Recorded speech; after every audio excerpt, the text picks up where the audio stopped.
A gente está, então, retomando as nossas palestras da Comissão Jovem da Raça Holandesa, agora sobre o título de Conversa Depois da Ordenha.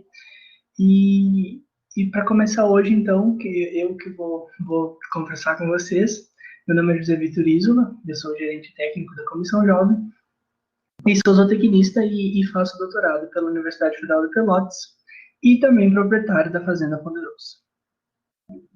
Hoje a gente vai falar, então, um pouco sobre a raça holandesa, vamos falar um pouco sobre a história, vamos falar sobre as pelagens que existem, né, na raça e alguns genes interessantes que eu acho que vale a pena a gente conversar um pouquinho.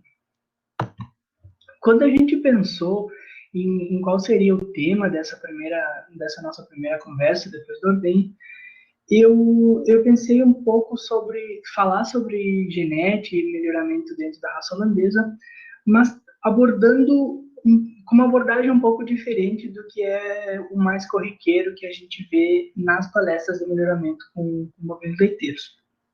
Normalmente, quando você fala em genética e melhoramento de vaca de leite, principalmente holandesa, a gente pensa nas características mais relacionadas diretamente à produção, que são características, geralmente são características multigênicas, ou seja, características que têm muitos genes envolvidos para se observar alguma coisa no animal, como, por exemplo, a produção de leite ou as características de tipo, por exemplo, de morfologia. Lógico que essa abordagem é muito, muito importante, só que hoje a gente queria fazer uma abordagem um pouco diferente e trazer um pouco sobre esses outros genes que, em geral, são mutações mais pontuais e reguladas por um único gene ou poucos genes, mas que também podem ser bastante interessantes do ponto de vista produtivo ou de mercado, por exemplo. Então, a gente pensou em abordar as características de pelagem, né? As características do gene malhado, os genes relacionados à variedade vermelha, e outros genes, como o gene mocho, né, para ausência de chifres, os genes das caseínas, que estão bastante na moda ultimamente, genes deletérios, que são muito importantes, né, porque causa perda, problema de fertilidade, os genes LIC, que também é uma novidade, e eu não poderia deixar de contar um pouco sobre a história do holandês, que é uma parte que eu acho bastante interessante e vale a pena compartilhar com vocês. Então, para começar falando um pouco sobre a história do holandês, a gente precisa relembrar que é uma raça originária da região da Frísia. A região da Frísia, lá no norte, de onde hoje é a Holanda. Inicialmente, esse gado que estava lá na Frísia, né, antes da formação de raças e herdbroods, era um gado que se acredita que era proveniente de rebanhos ainda mais primitivos que eram criados anteriormente na região onde hoje é a Grécia.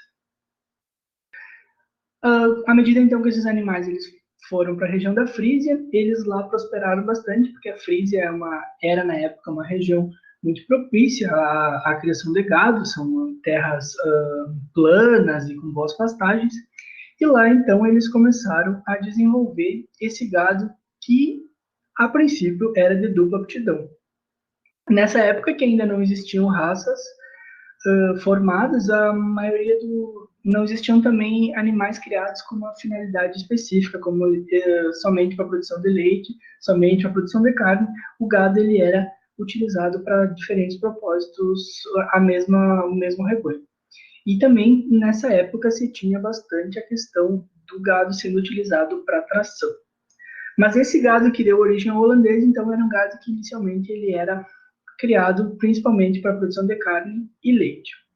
Na década de 1870, começou a aumentar muito as exportações. Esse gado foi ficando reconhecido internacionalmente e a Frísia foi exportando para outras regiões, tanto da Europa e principalmente da América do Norte.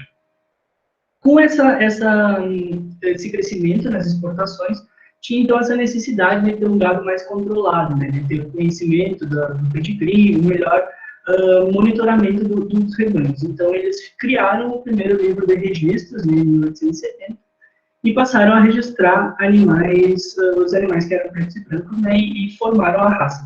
Foi aí o surgimento da raça.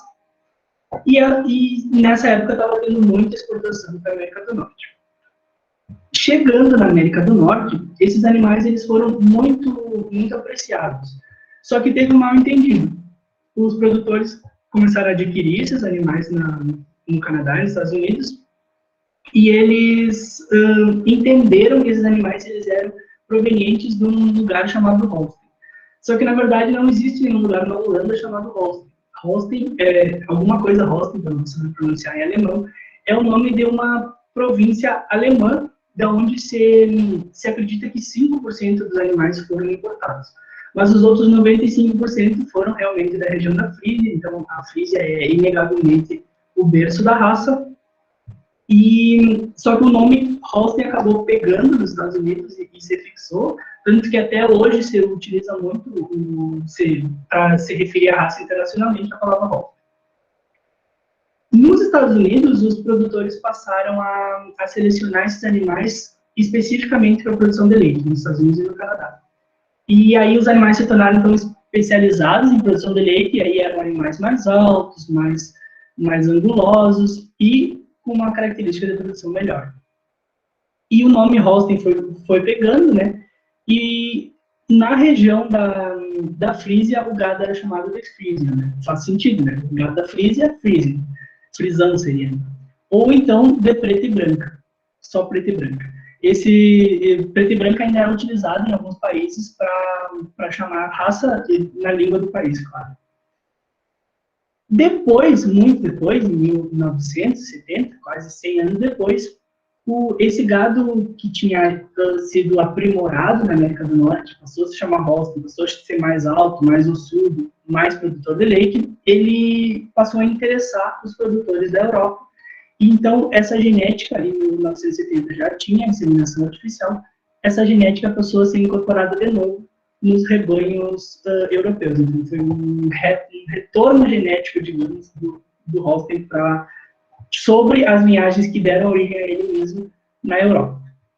E esse fenômeno ficou conhecido por Holsteinização da Europa.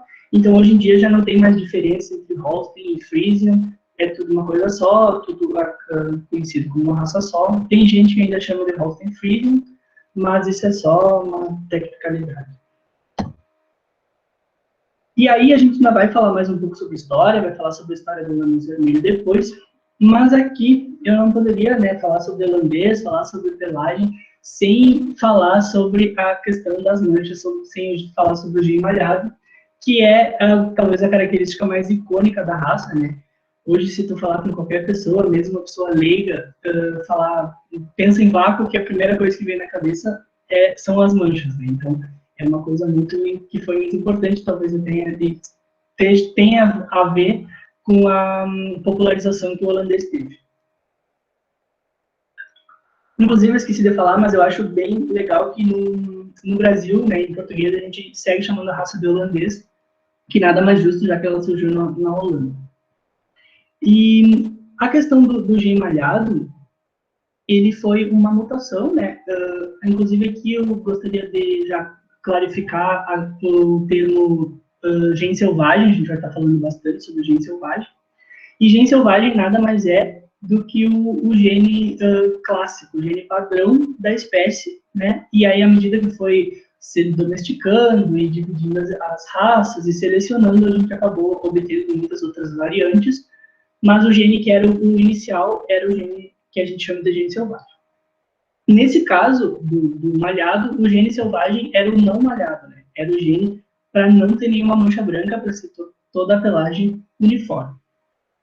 Essa mutação, para que os animais deixassem de ter a pelagem uniforme e tivessem algumas regiões brancas, aconteceu ainda antes da formação do holandês, como a gente estava falando, quando eles resolveram fazer o herdbook formar a raça, eles escolheram incluir os animais que eram malhados de preto e branco. Então, essa mutação já tinha acontecido e eles só selecionaram para ela.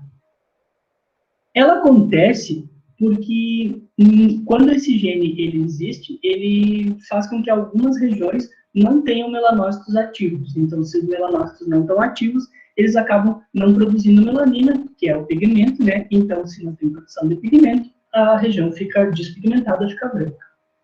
Ele é um gene recessivo. Quem lembra de gene recessivo? Lá do colégio, da graduação, o gene recessivo, né, é um gene que precisa de duas cópias iguais para poder se manifestar no fenótipo.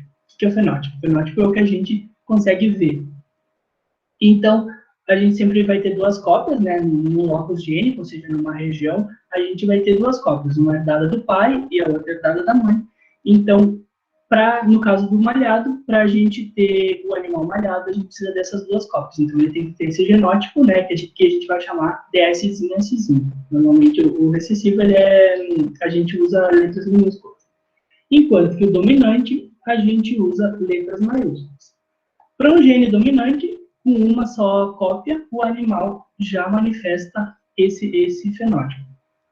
Então, aqui, no caso, se a gente acasala um touro Angus com a vaca holandesa, que é uma coisa que tem acontecido bastante ultimamente, né? Tem a questão do beef on dairy, que o pessoal tem utilizado sêmen de corte nas vacas holandesas para produzir terneiras de melhor carcaça, tem uma questão de melhor fertilidade, que ainda é controversa, mas enfim, se a gente acasalar um animal homozigoto, né, ou seja, com duas cópias do gene dominante, com um animal malhado, a gente necessariamente vai obter um animal uniforme. Poderá, nesse animal que é esse lancezinho, ter alguma manchinha no úbrio, uma pinta na cabeça, na ponta da cola, mas, em geral, a gente não vai ter animais malhados. Então, é uma dúvida que o pessoal tem, que raça eu posso utilizar. Se tu vai utilizar Angus no beef on dairy, tu não vai observar animais malhados, que seria um problema, né, que os animais cruzados sejam malhados, porque desvaloriza no mercado de animais de corte. Se for outra raça que talvez tenha um gene recessivo para malhado, pode ser que saia malhado. Por exemplo, chardonnays, tem alguns animais que têm esse gene, que está escondido pela pelagem branca. Mas, enfim, no Angus, que é uma dúvida que todo mundo tem, se for um Angus puro, um Angus bom, não vai sair animal malhado. Depois tem a questão do padrão de manchas, né? Se a vaca vai ser mais branca, mais preta, com relação à porcentagem de manchas.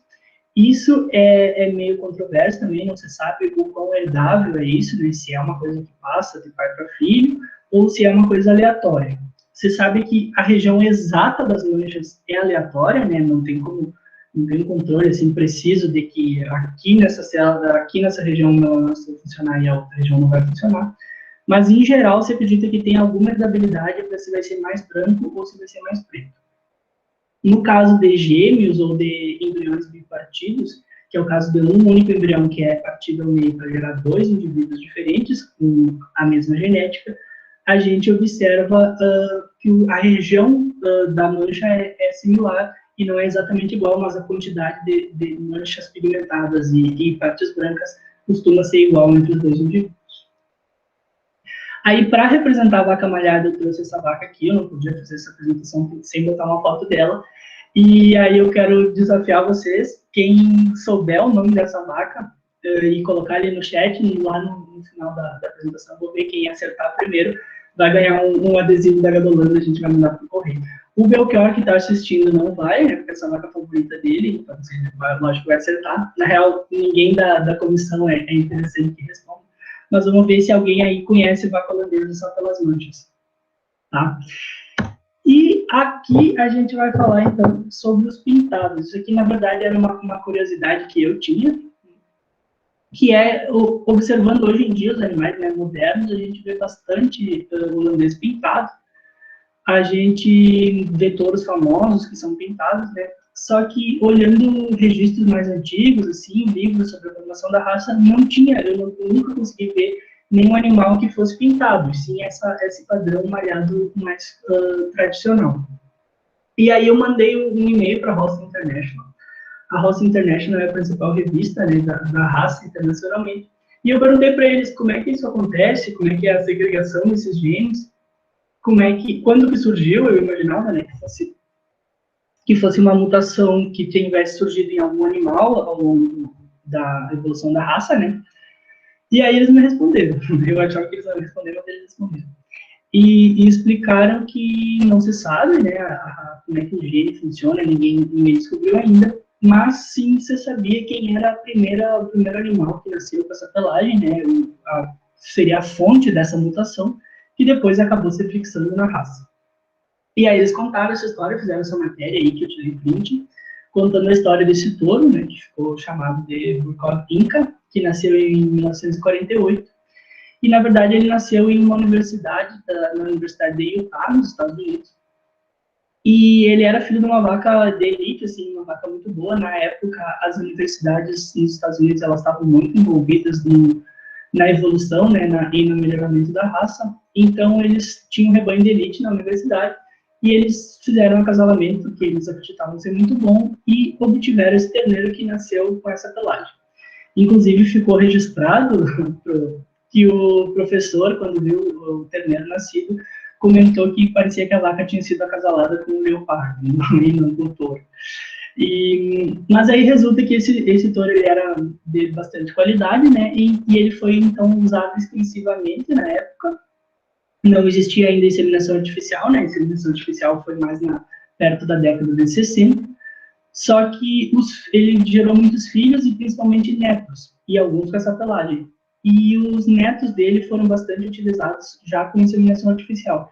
Então acabou que ele se fixou na raça e está presente na grande maioria dos animais, dos pedigrees dos animais que a gente vê hoje. E para terminar de falar sobre o malhado, eu trouxe também a questão dessa pelagem que o pessoal do Girolando chama de tabof, que é como vocês podem ver nesse touro aqui, esse aqui é um touro girolando de uma empresa de sêmen, inclusive, e ele tem esse tipo de manchas aqui.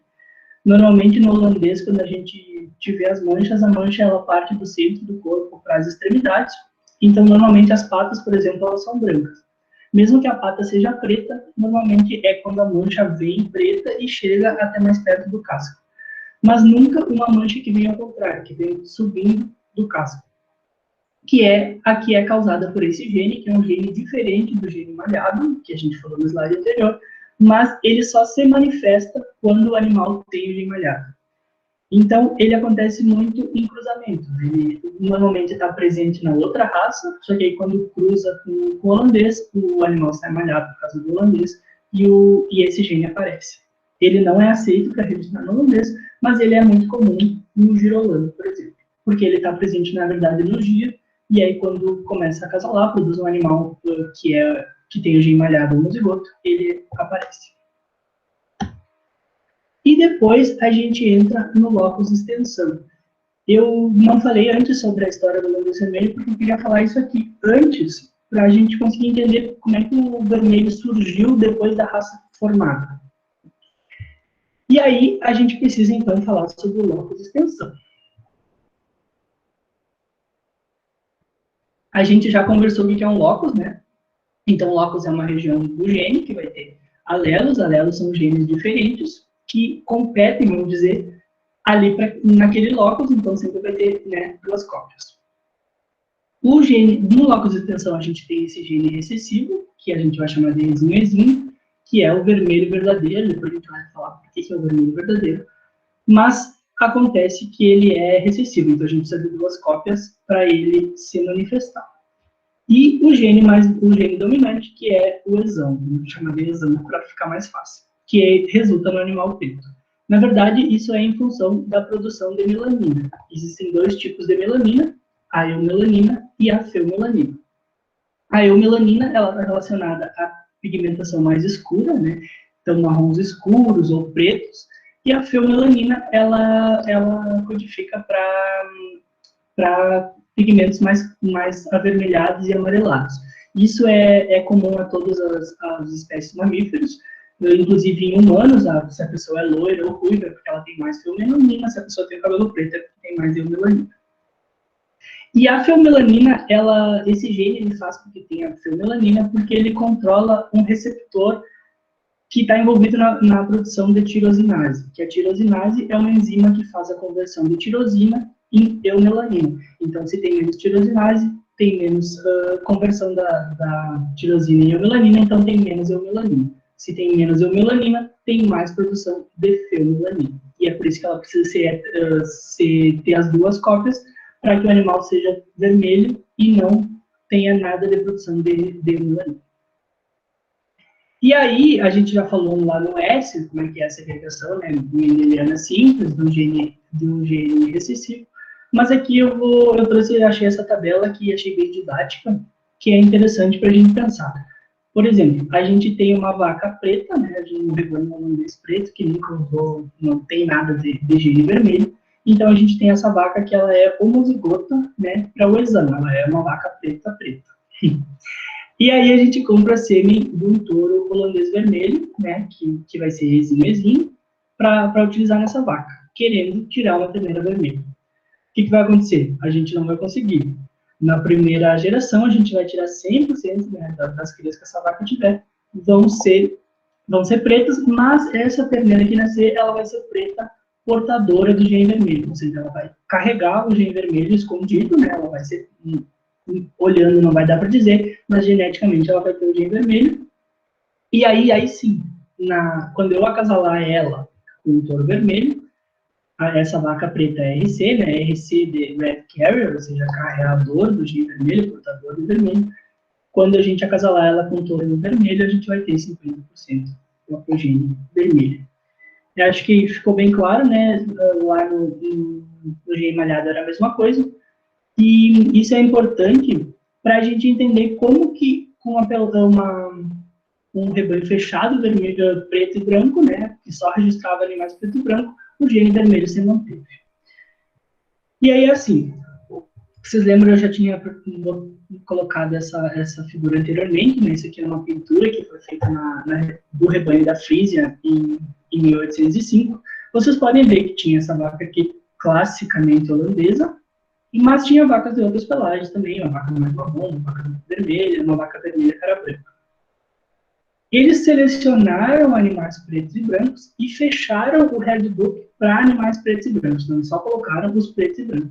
Só que o rebanho, a genética era misturada, então tinha animais de outras pelagens, alguns foram direcionados para outros Redbooks, por exemplo, os animais vermelhos de cara branca ou pretos de cara branca, eles fundaram um Redbook que se chamou Groningen, uma raça, não sei se essa é a pronúncia correta, enfim. E os animais que eram malhados de vermelho e branco, eles direcionaram para outro Red Bull. E esses animais passaram a ser chamados desse nome aqui, que eu também não vou saber pronunciar, porque é em holandês, mas vamos falar MRI para facilitar.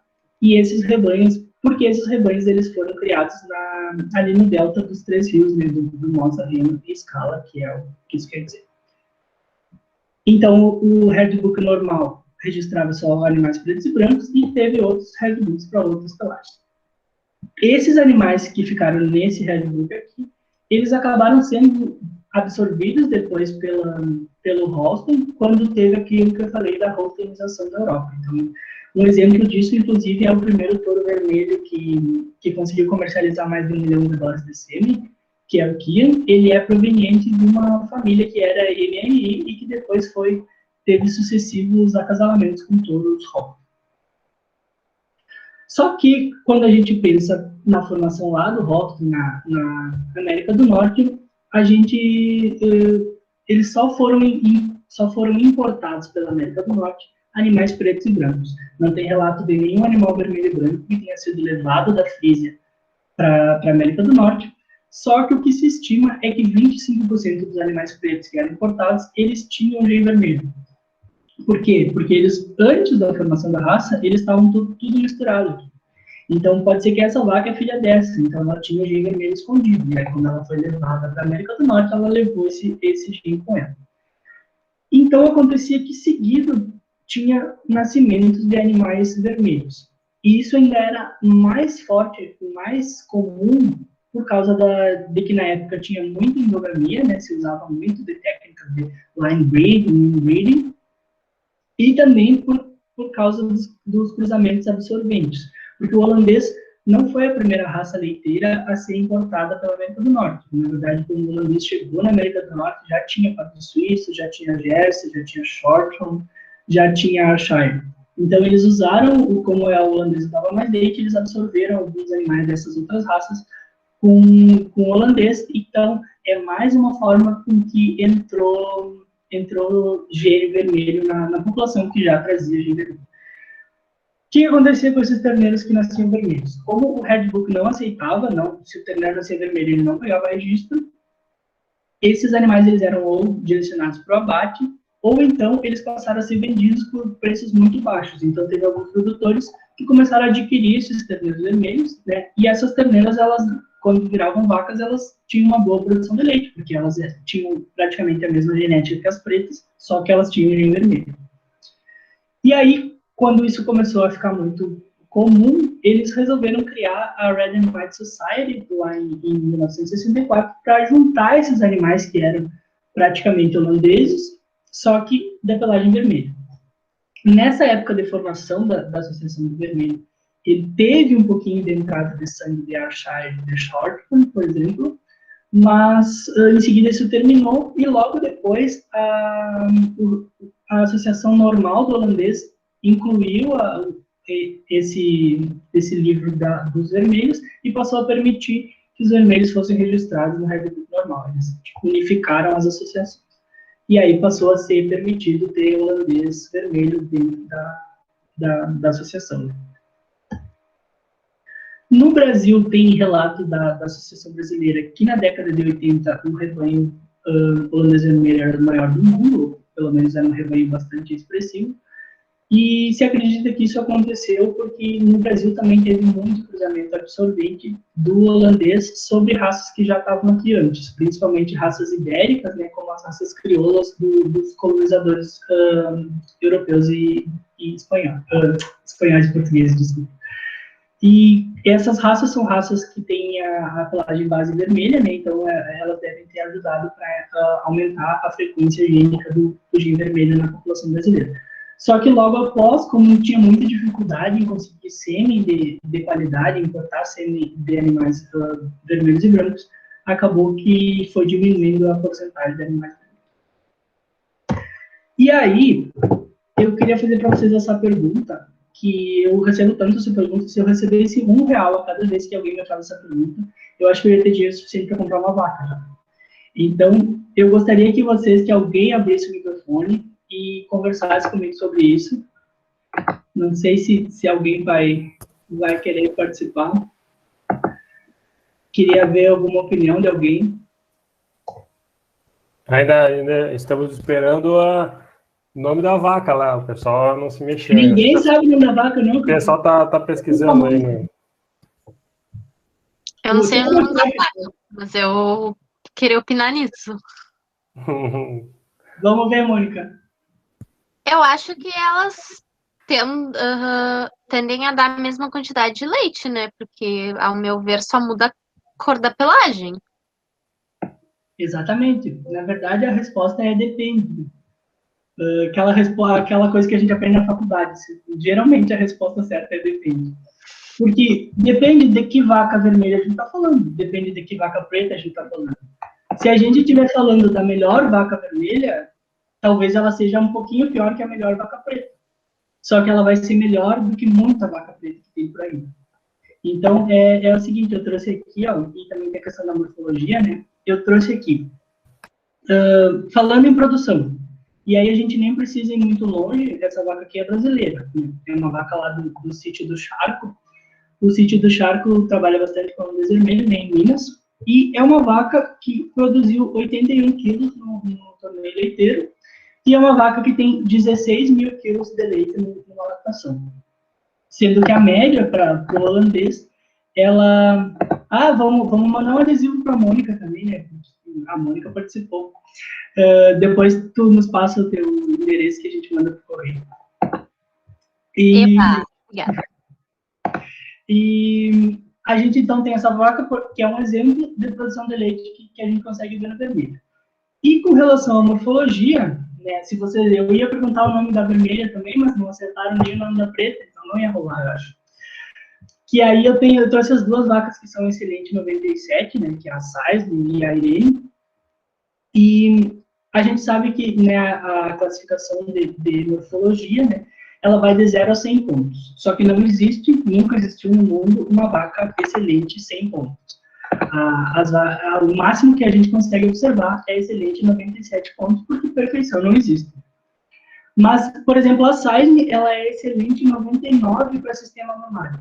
Então, não tem muito como melhorar o UV dela. E isso é um exemplo, né, assim, visível de que a gente tem conformações muito boas também no holandês. Vermelho, no caso. Da mesma forma ele. E aí, se a gente for pensar em índices, né, hoje em dia a gente trabalha muito com a questão dos índices, né, principalmente o TPI, e o TPI nada mais é do que o índice da Associação dos Estados Unidos, só que é o índice que é mais utilizado internacionalmente. Para quem não sabe, ele é como se fosse um resumo de toda a prova genética do animal, só que botando pesos diferentes para características diferentes, né, com base no que se busca. Quer falar, Beltrão? Ô, José, acertaram o nome da vaca aí. Acertaram ou não? Ah, pronto, Vanessa, parabéns, Vanessa. Vamos mandar um adesivo para Vanessa. Fizeram uma música histórica. Essa é a nossa vaca. Até o nosso logo da comissão é com as manchas da eucalipto, se vocês observarem. Se eu soubesse agora, eu podia ter feito a pergunta da vermelha, só que agora eu já disse, o nome da vermelha não vai ter graça. voltando no TPI. Então, o TPI ele é como se fosse um resumo, né, de todas as características do animal e botando pesos diferentes porque a associação considera mais importante, e ele é utilizado para fazer o ranqueamento dos animais. Né?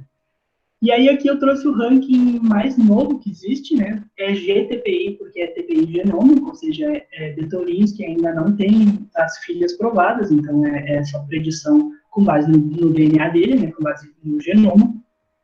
E o que a gente observa é animais que agora já se tem mais do que 3 mil de GTPI. Isso aqui eu peguei da House International, né? E isso aqui, então, é o que há de mais novo, de mais evoluído na genética no momento, do holandês. Se vocês observarem o top aqui do holandês preto, ele tem 3 mil de GTPI. O top do vermelho, ele tem 2.990, mas, na verdade, a gente vai falar mais sobre ele depois, porque, na verdade, ele não é vermelho verdadeiro, ele é outro gene vermelho que a gente vai falar mais adiante. Mas, se vocês observarem o que mais tem a média, vamos dizer assim, do top, do ranking do vermelho, é 270 de GTPI. Está um pouquinho atrás? Está um pouquinho atrás. 300 pontos de GTPI é muita coisa? Não é muita coisa. Na prática, não é quase nada, se a gente for pensar em rebanhos comerciais ou mesmo rebanhos de elite. Não vai ser uma vaca que vai produzir muito leite a mais, que vai viver muitas lactações a mais, que vai ser muito mais fértil. Lógico, depende, né, do que esse TPI está representando, porque ele é um compilado de várias outras características. Então, vai ter todos os melhores de uma coisa, piores para outra, enfim.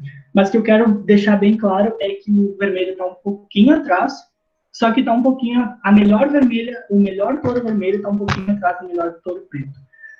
Para nós, aqui no Brasil, para rebanhos comerciais, é como se não tivesse essa diferença. Não sei se eu me fiz entender, Iago e Belchior. Acho que sim, José, tá legal. Beleza. E aí, a gente entra na questão do estresse térmico, que o estresse térmico ele pode ser um problema, né? A gente sabe que a holandesa ela é a rainha do estresse térmico, e o estresse térmico, ele, ainda mais aqui no Brasil, né, que é um país tropical, na grande maioria, e o estresse térmico, ele tem vários fatores que podem influenciar, logicamente, temperatura do ar, umidade, radiação. Também características da própria vaca, como o tamanho, a superfície de pele, forma corporal, e características de pelame, né, se o pelo é mais assentado, se o pelo é mais em pé, como é que funciona a penetração do vento, ventilação. E o que a gente vai focar, já que a gente está falando sobre pelagens, é a questão da emissividade ou absorvidade da epiderme e também do pelame em si.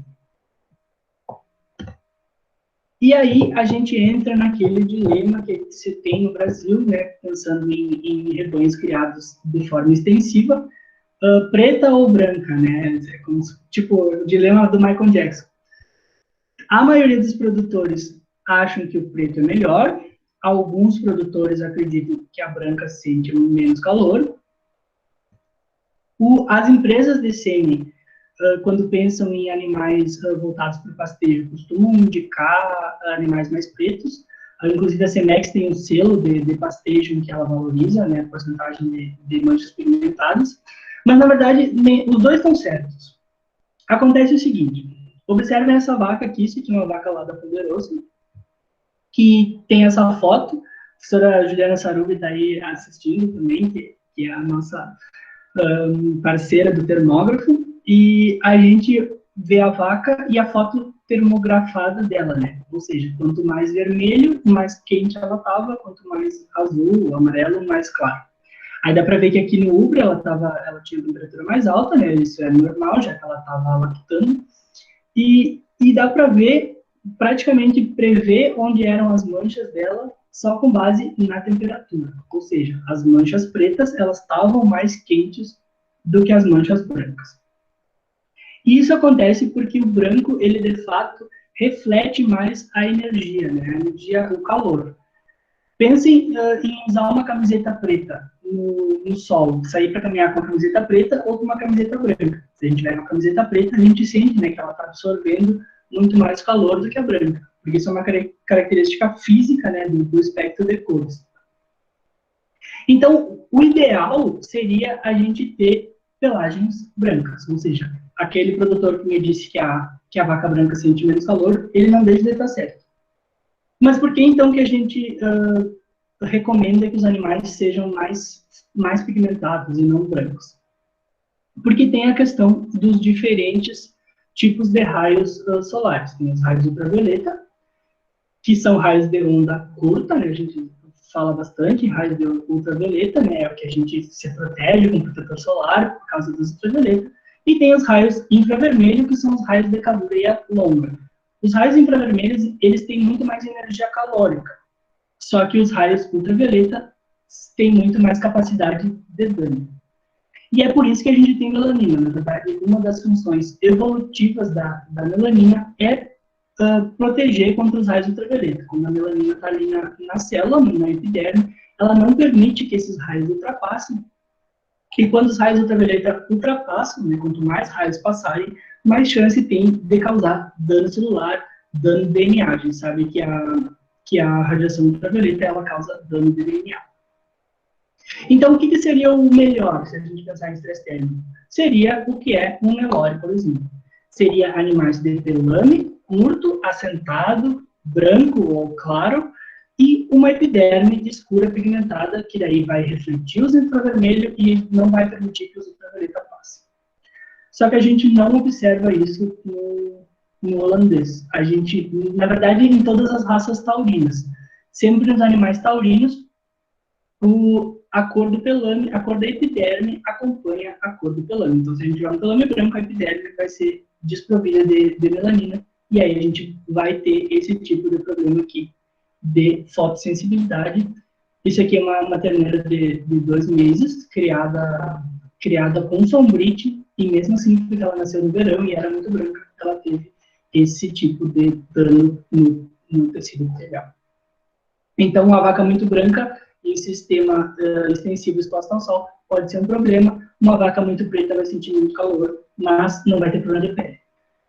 E aí que entra a questão do holandês vermelho, que na verdade é conhecido empiricamente, no Brasil um pouco, mas em outros países como Colômbia, por exemplo, é uma coisa que está assim, muito arraigada nos produtores, uma coisa que eles têm por certo, que é que o vermelho sofre menos com o calor do que o preto.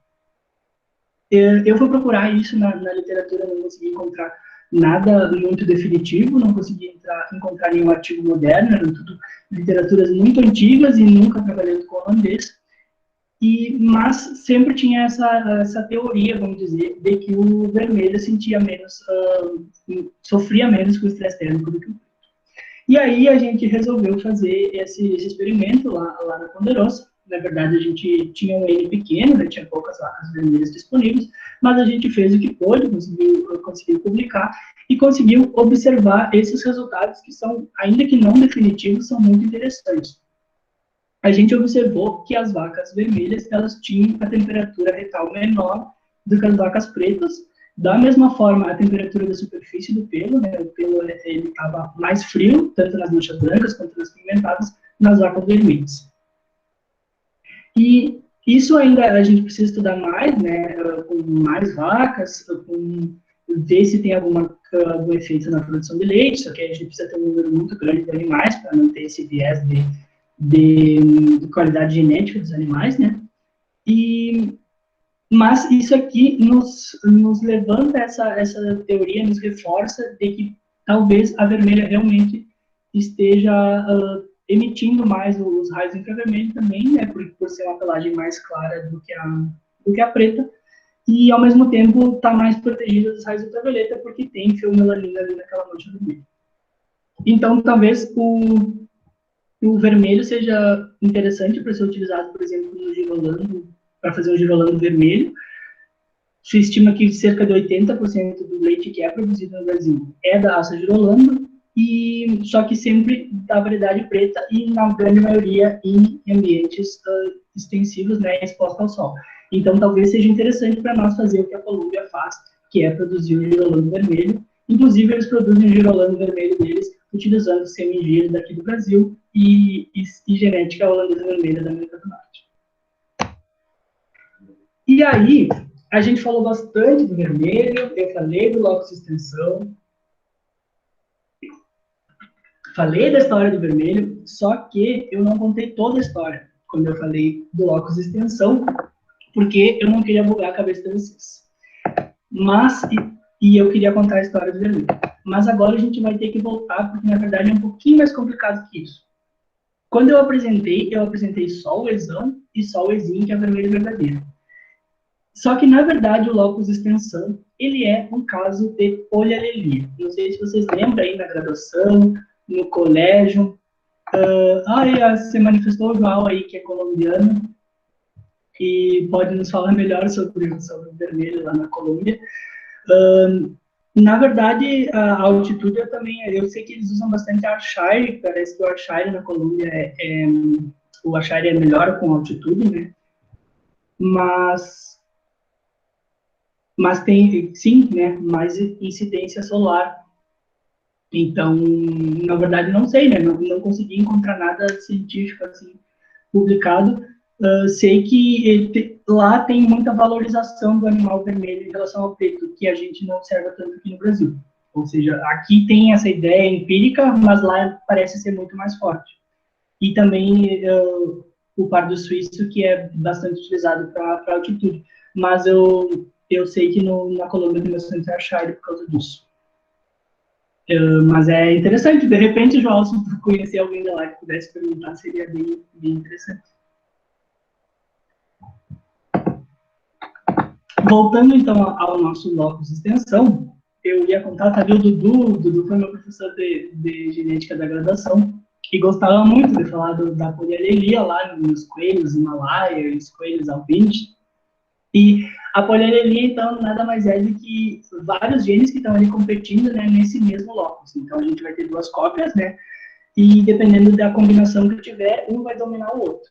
E no caso do locus de extensão é assim, tem o exão, na verdade tem o exinho, que é o mais recessivo de todos, que é como se fosse lá o coelho albino, que é recessivo a todos os outros. Tem o E+, que é dominante ao exinho, mas recessivo ao exão, que é o preto.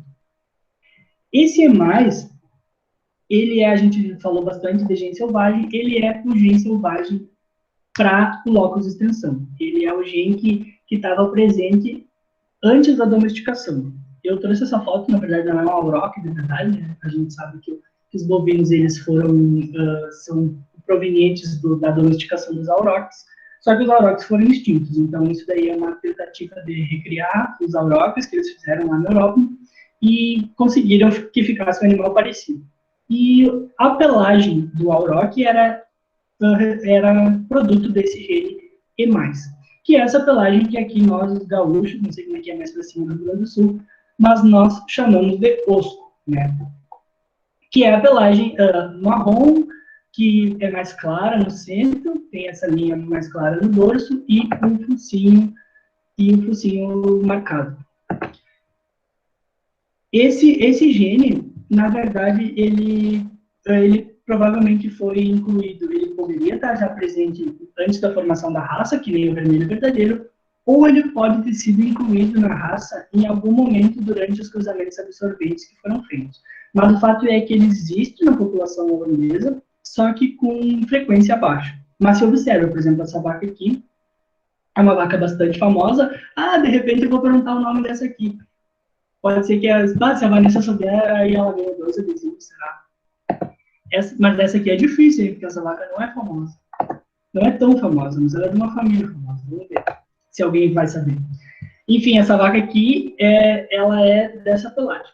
Começou, então, a acontecer que, eventualmente, nascia esses animais que eram vermelhos e iam se tornando pretos ao longo da vida, ou, pelo menos, escurecendo ao longo da vida. E aí, eles passaram a chamar esses animais dentro do holandês de Black Red, porque ele nascia vermelho e depois virava preto. E aí, eles desenvolveram um teste genético, né, para identificar esses animais. E passaram a identificar esses animais por E+, ou por EBF. Só que aí, você começou a observar que alguns animais eram geneticamente E+, né, no teste genético, só que eles não ficavam pretos, eles se mantinham vermelhos ao longo da vida. E aí, eles perceberam que é uma diferença pequena que tem no gene E+, ou seja, o gene E+, tem duas formas diferentes que são muito parecidas e que uma faz com que o animal fique osco e a outra faz com que ele se mantenha vermelho, mas que tem, vocês podem ver aqui, normalmente acontece isso um pouco de escurecimento perto da cabeça, que é mais evidenciado em machos do que em fêmeas, mas dá para ver ali no focinho um escurecimentozinho nas fêmeas também. Esse gene, ele surgiu lá em casa quando a gente começou a usar o vermelho verdadeiro, porque ele estava escondido pelo preto, né? Então ele se manifestou quando a gente começou a incorporar sêmen do mais recessivo de todos. E a gente tem umas vacas assim. Eu queria lembrar vocês que isso é permitido, que essa vaca é uma vaca holandesa pura, não é cruza Jersey, não necessariamente, porque eu tenho uma vaca que eu gosto muito que tem essa pelagem. E aí os empregados ficam me sacaneando, dizendo que, na verdade, ela é uma vaca cruza Jersey. E não é verdade, ela é holandesa pura, só que ela tem essa pelagem. Pode ser que a vaca cruza Jersey tenha essa pelagem, porque é uma pelagem muito comum no Jersey, esse gene é muito comum no Jersey, mas não necessariamente. A Bruna ali, acho que falou o nome do... A Bruna acertou a família, ela só errou a vaca. Ah, não, mas para, se tu tá falando dessa aqui, tu acertou. Na de baixo aqui, a vermelha verdadeira. Agora vai ser essa aí. Eu tava falando... mas é que o problema é que a Bruna mora no Canadá, vai ser complicado de falar adesivo pra ela. Eu te mando e tu imprime aí, pode ser. Tá, vamos ver se... Ninguém sabe... Agora, não, se tu acertar a vaca osca, que é da mesma família, que é sobrinha dela, sobrinha da Apple, se tu acertar, eu mando pro Canadá o adesivo. O Iago e a Magali e a Maísa não deu,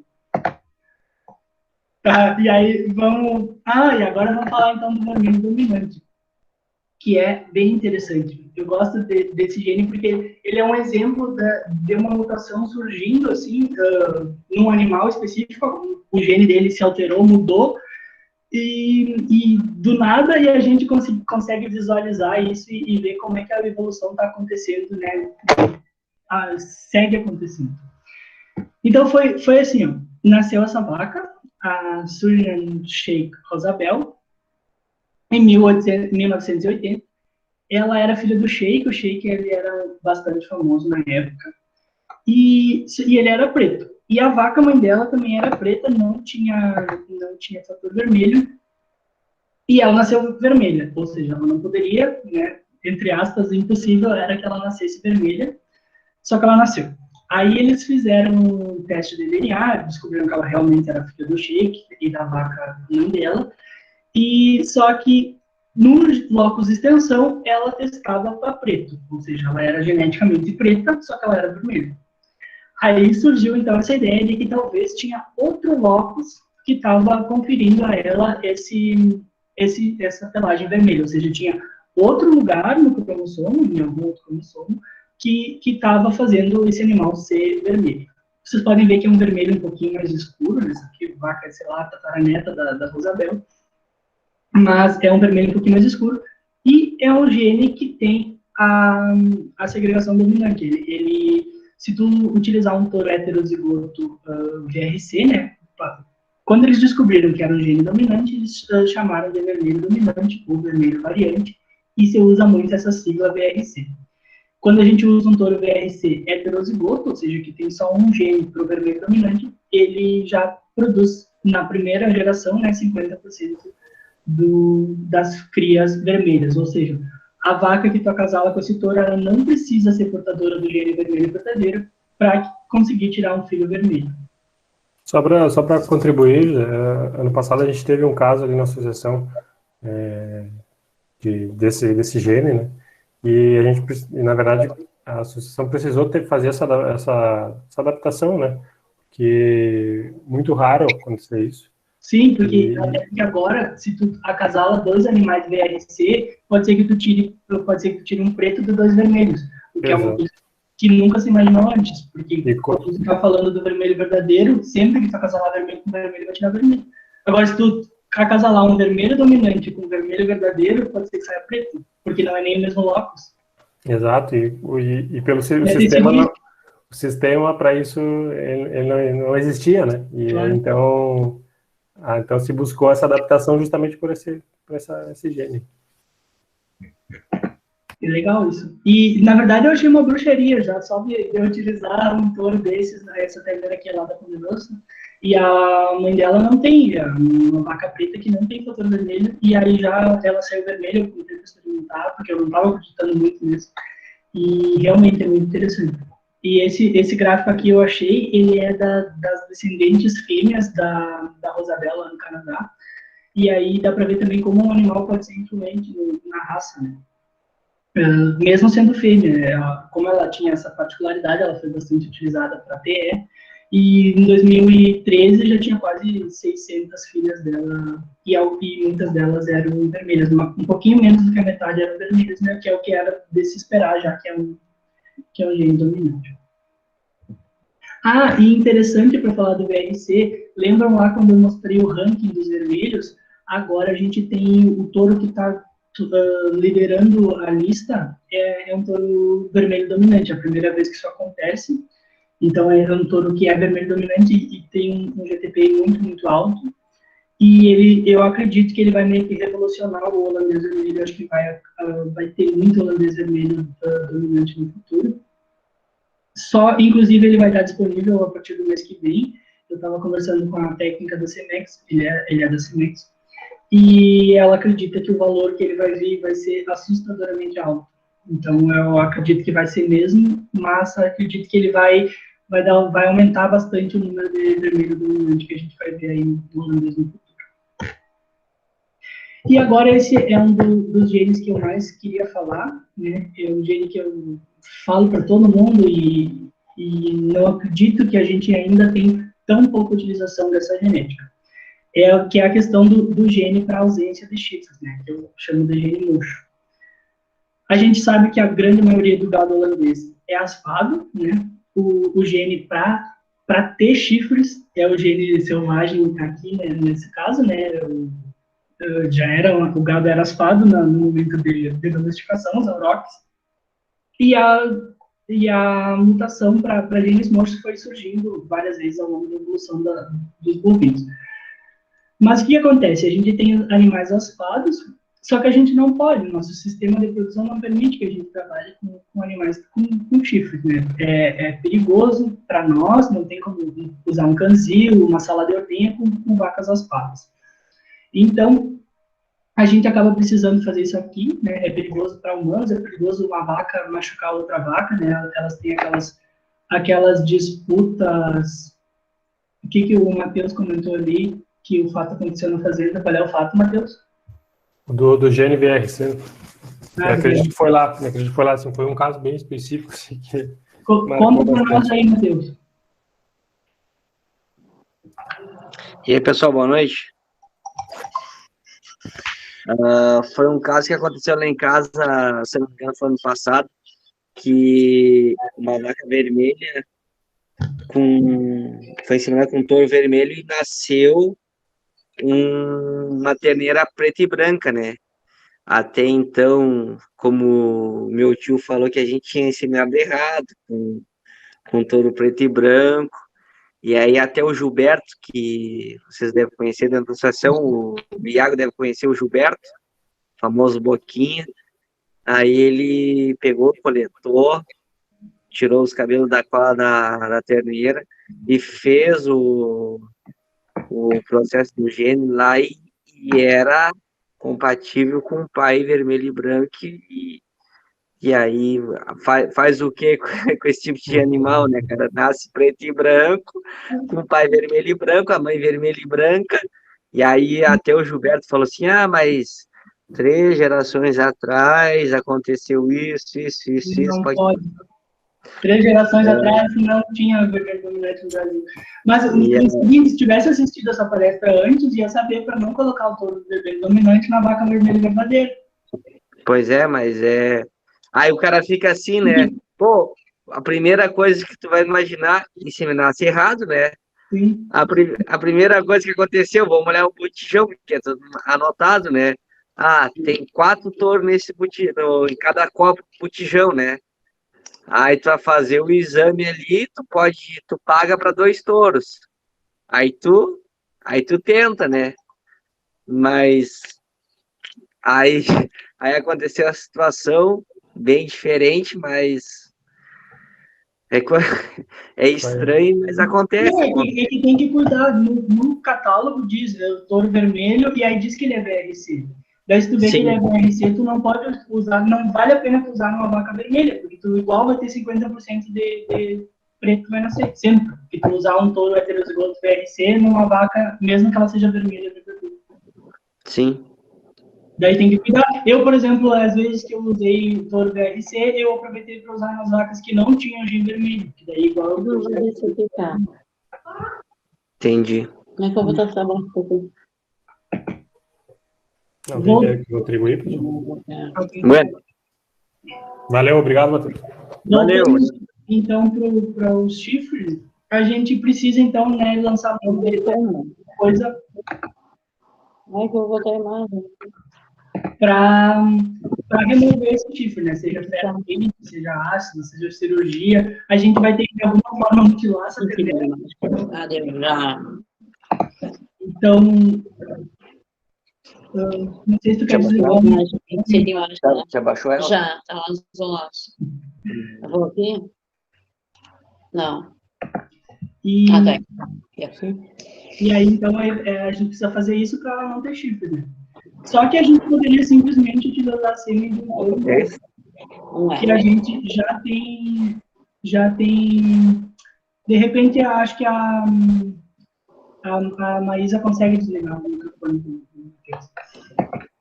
A gente já tem touros mochos, né? E é um gene muito fácil de incorporação no rebanho, porque é um gene dominante. Então, existem touros que são PP, por exemplo, né? Que são o mocho homozigoto. E quando a gente usa sêmen de um touro PP, a gente vai ter 100% das terneiras mochas e aí a gente não vai precisar fazer isso aqui. Eu acredito que no futuro a discórdia não vai ser nem permitida, né? Porque a gente tem visto de aumento aí na preocupação dos consumidores com o bem-estar dos animais que produzem o que a gente consome, né?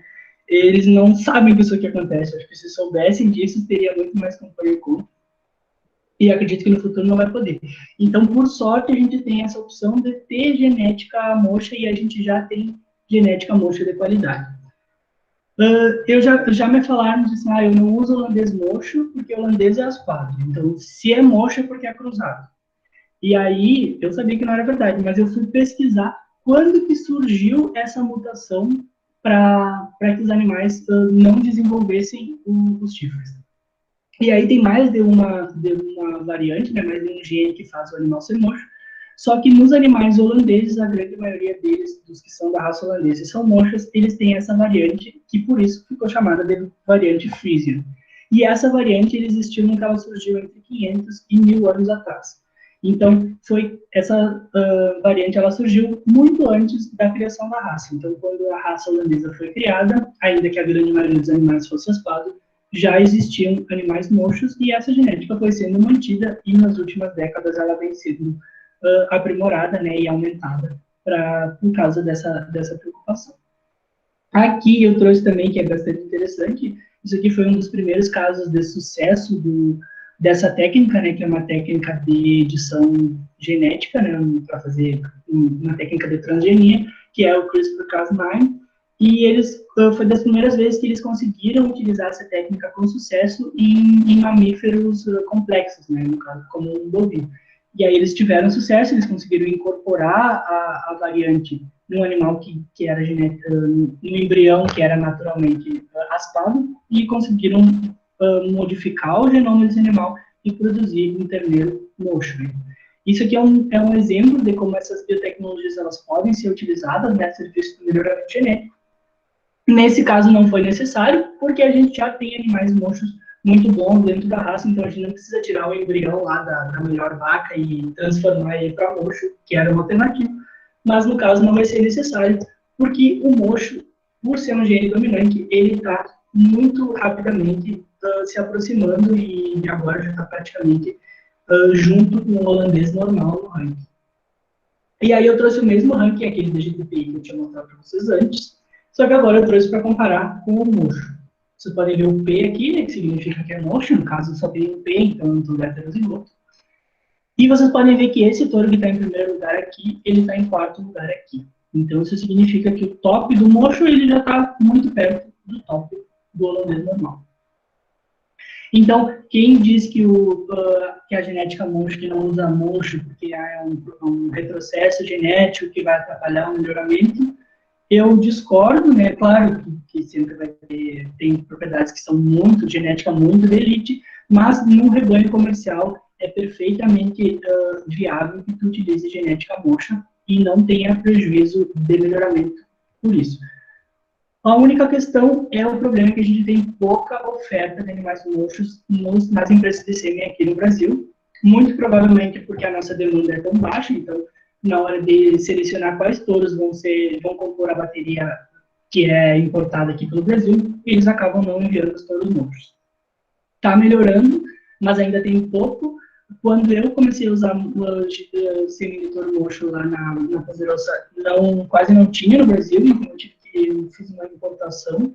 Tinha uma empresa que ela tinha um touro mocho bom, vermelho, no catálogo internacional, mas não trazia para o Brasil. Daí eu pedi que eles trouxessem e tive que pegar um número maior de doses, mas aí consegui fazer isso. E aí é assim que eu tenho já as primeiras mochas lactantes, porque 4 anos atrás era difícil de encontrar, agora já tem mais. E depois a gente entra, então, na questão dos genes deletérios. Eu falo bastante, vocês já devem estar meio cansados, mas eu prometo que não vai demorar muito mais. E a questão dos genes deletérios são genes que causam a morte ou do embrião, ou do feto, ou do terneiro quando nasce. Surgiram várias ao longo da evolução da raça. É interessante que é uma mutação que surge em algum touro e acaba se espalhando para a raça. Especialmente por causa da inseminação artificial. Né? Então, imaginem que um touro ele nasceu diferente do que ele era nascido. Ele criou ele nasceu com uma mutação, e isso faz com que os descendentes dele possam vir a morrer no futuro, e esse gene acaba se espalhando rapidamente pela população, porque ele é utilizado, né, em grande escala. E aí depois, quando se descobre essa mutação e de quem ela provém, a gente consegue evitar acasalamento de animais homozigotos e diminuir, né, de animais heterozigotos e diminuir a incidência. Aí eu não vou falar sobre cada uma delas, mas aqui, por exemplo, a braquispina é essa aqui da foto, né, que é uma alteração na coluna vertebral. Tá dando uma travadinha no teu som aí, José. E agora? E essas outras aqui são, em geral, alterações metabólicas. O Milfoot é um casco tipo de cavalo, assim, não um casco do partido. Isso tudo dá para ver nos catálogos DCM, ou aqui eu gosto bastante de usar a CDN, né, que é a base de dados da Associação Canadense, que daí diz aqui, por exemplo, DYF, significa que esse touro não é portador da Braxpina. Se ele fosse DYC, aí ele seria carregador da Braxpina. E depois, da mesma forma, os haplótipos com impacto na fertilidade. Sempre, tanto os genes deletérios quanto os haplótipos, que também são deletérios, eles são genes recessivos, né? Então, aqui, digamos que a gente acasalhe um touro portador com uma vaca portadora, a gente vai ter 25% que sairiam homozigotos para esse gene, e essa aqui morre. É a mesma coisa nos outros genes, só que lá eles chegavam a nascer com a deformidade, e aqui eles vão morrer ainda na fase embrionária. Então, por isso que se chama um impacto na fertilidade, porque a vaca, o embrião vai morrer, a vaca vai retornar ao cio e a gente nem ficou sabendo que ela estava prima. Então, isso vai ser uma coisa, vai ter um impacto na fertilidade. E aí existem 6 na raça holandesa, haplótipos que têm esse tipo de comportamento. O primeiro deles surgiu com o Arlinda Chief. Daí eu achei essa reportagem aqui super chamativa da BBC, que ele foi o primeiro, né, a ter um haplótipo desses, e aí diz aqui, 16 mil crias, gerou prejuízo de 420 milhões, enfim, na verdade não é bem isso, né, inclusive porque o Arlinda Chief é um dos grandes embaixadores da raça, né, teve 2 touros que foram embaixadores da raça, tanto que praticamente 100% de todos os touros holandeses de hoje em dia tem o cromossomo Y, que era ou do Arlinda Chief ou do Elevation, que é outro touro que também foi. Então, não dá para dizer que ele teve esse prejuízo, porque talvez tudo o que ele trouxe de benefício, de melhoramento para a raça, muito provavelmente compensou e proporcionou muito esse prejuízo que ele deu por trazer essa mutação nova para a raça. Mas o que acontece é isso aqui, ó. Esse aqui foi a que surgiu com ele, né, o primeiro, mas depois seguiram surgindo outros haplótipos, né, ao longo do tempo, e quanto mais o touro é influente, mais ele se espalha. Só que depois que a gente consegue perceber isso, a gente consegue evitar acasalar touros descendentes, animais descendentes desse touro, ou animais testados heterozigotos, e consegue evitar e, eventualmente, extingue esse gene. E aí tem a questão aqui do haplótipo do colesterol, que é bem interessante porque aconteceu há muito pouco tempo. Foi assim, em 2014, eles começaram a observar na Alemanha e nos Estados Unidos que algumas terneiras tinham uma diarreia crônica, e aí tem o pessoal da clínica assistindo, né? Elas tinham uma diarreia crônica que não tinha remédio que curasse, não tinha antibiótico, e elas acabavam vindo à morte antes dos 6 meses de idade. Isso aconteceu ao mesmo tempo na Alemanha e nos Estados Unidos, e aí eles começaram a analisar os pedigrees dessas terneiras e perceberam que elas eram todas descendentes do Storm.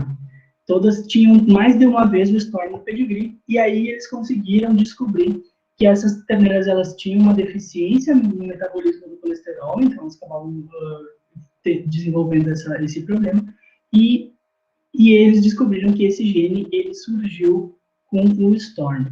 E se espalhou muito porque o Storm ele foi bastante utilizado também. E engraçado, legal aqui, ó, que isso foi em 2016, em 2014, em 2016 já se tinha o primeiro artigo publicado, e em seguida já se conseguiu controlar isso.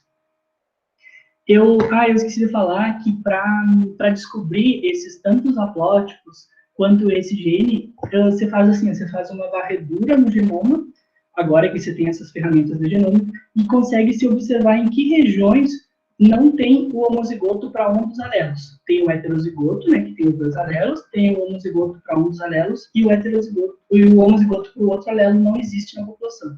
Isso significa que se ele existisse, ele teria morrido. Então, assim a gente consegue identificar em que região do genoma está esse gene problemático. E aqui, ó, são filhos, netos e bisnetos do Storm, que tiveram mais de 5 mil filhas registradas no Canadá. Quem conhece holandês e observar esses touros aqui, vai ver que são touros muito famosos. Tá aqui o Golden, que é um dos touros mais falados nas últimas décadas, né, que foi o primeiro sire de Madison por, se não me engano, 24 anos seguidos. E teve bastante esse aporte do colesterol no vermelho, porque o September Storm era portador de vermelho e o Talent também, e eles dois foram utilizados muito no vermelho. Mas se vocês observarem, todos são touros muito famosos. Os pais das últimas campeãs do Expo Inter estão todos aqui. E aqui embaixo é o gráfico da frequência do GNS. Percebam que o Storm nasceu em 99, então quando começou a ter os netos e bisnetos dele se acasalando entre si, começou a aparecer, né, em vermelho, são os animais que tiveram, desenvolveram, morreram. E isso foi crescendo, até que em 2014, 15, 16 se descobriu, né, onde é que estava, por que acontecia, e começou a se evitar os acasalamentos de animais portadores, e também começou a ser... a Bruna acertou a vaca, e agora como é que a gente faz? É isso aí, é a Aika Baxter, isso aí. E aí começou a se controlar, e hoje em dia já quase não tem mais touros de catálogo que tenham essa mutação. Eu tenho bastante lá em casa, por causa do que tinha muito no vermelho, né? E aí o que acontece é que eu evito, se a vaca é genotipada, eu sei que ela é pontadora, eu não coloco um touro pontador nela, e se a vaca é de alguma forma descendente do Storm e não é testada, eu evito de acasalar com um touro que seja portador. E aí, eu prometo que está acabando, tem só mais 3 genes. E esse aqui, o A2A2, né, que eu precisava falar, porque é super badalado, né, hoje em dia, né, muito discutido.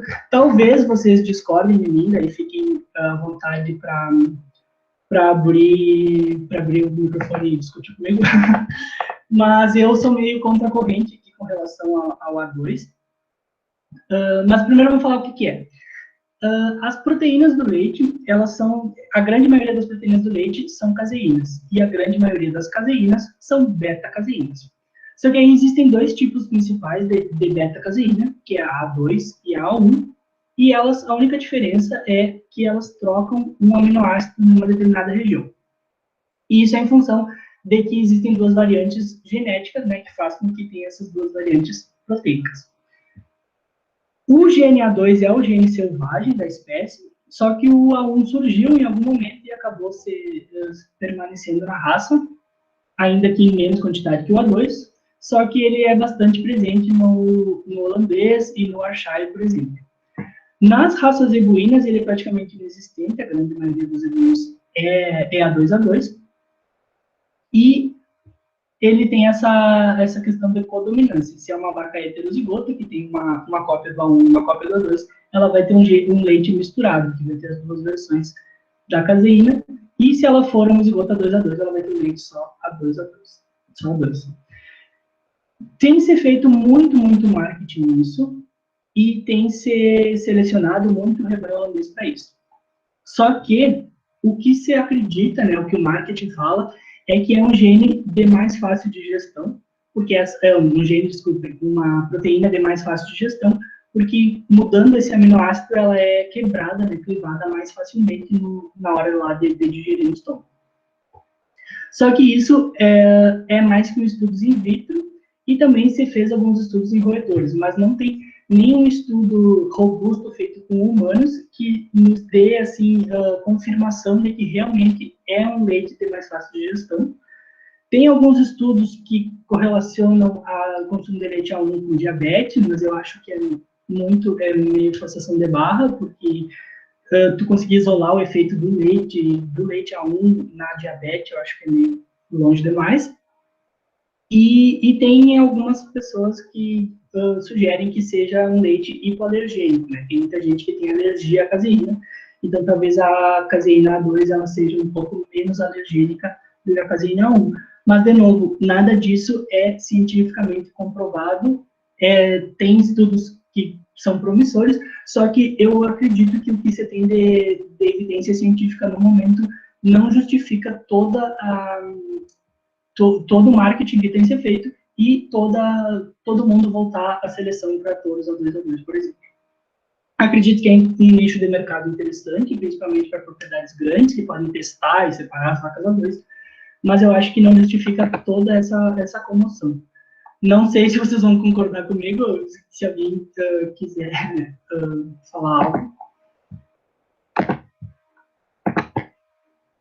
E o próximo gene é, então, a capa-caseína. Essa, sim, eu acho bem mais interessante, que, no caso, existem as beta-caseínas e existem esse outro tipo de caseínas, que são as capa-caseínas, que estão numa porcentagem um pouco menor, só que elas são importantes para a produção de derivados, porque elas estão envolvidas na coagulação e na formação das micelas do leite, né, de gordura do leite. E aí também tem duas variantes, né, a A e a B, e você sabe que a B, isso sim é bem confirmado, que a B, ela repercute numa maior produção de queijo, né, cerca de 10%, e também um queijo que pode ser até 2 vezes mais duro. Então, essa sim acho uma variante bem interessante de selecionar, né, a B, e principalmente no holandês, porque se estima que 10 a 20% só das vacas holandesas são homozigotas bebê. E isso é bem maior em outras raças, por isso talvez que essas outras raças são consideradas raças mais queijeiras. Por exemplo, Jersey, Pardo Suíço tem em torno de 35 a 40% de vacas bebê. E por último, que é meio que uma novidade, esse sim foi um gene que foi colocado, vamos dizer, na população holandesa, que não era originalmente. Vocês lembram que a gente falou sobre a questão do pelo, né, que a gente, para estresse térmico, buscaria pelos mais assentados e mais curtos, e é o caso desse gene. Esse gene, ele é um gene dominante, que faz com que o pelo seja assim, curto e assentado, e isso é bem comum não, esse gene está presente em todos os animais da raça Cenepol, por exemplo, que dá essa impressão de que nem tem pelo, né, de tão assentado que o pelo é. Esse gene, na verdade, ele surgiu, foi uma mutação que aconteceu no Caribe, né, nas ilhas do Caribe, e no gado que era proveniente dos colonizadores espanhóis. Então, aconteceu essa mutação, ela acabou ficando lá, porque era bom, né, porque ele é muito quente, e ela se manteve, e aí quando eles produziram Cenepol, eles produziram já a partir de animais que eram sleek.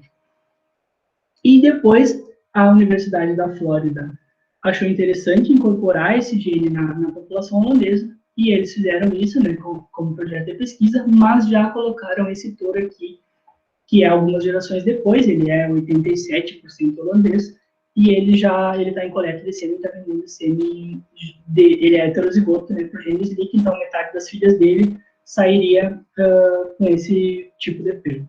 Na verdade, ele não é bem holandês, né, ele é só 87%, então essa sim é uma mutação que foi incorporada, então talvez não seja tão puro o animal que tem ela, diferente do mocho, por exemplo.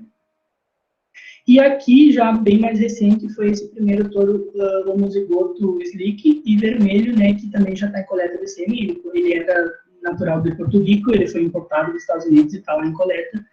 E ele, na verdade, não foi com incorporação de sêmens de sangue Cenepol, ele é proveniente de uma família de holandês de Porto Rico que foi produzida a partir da absorção do gado crioulo, esse que era sleek. Então, ele é um pouco mais holandês, porque são mais gerações, do que esse outro touro, mas é uma coisa que está em progresso, é uma coisa bastante promissora para quem tem produção de leite tropical, né?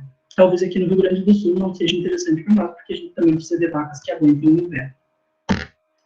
E era isso, desculpem me estender, mas depois começo a falar sobre isso, não consigo falar mais.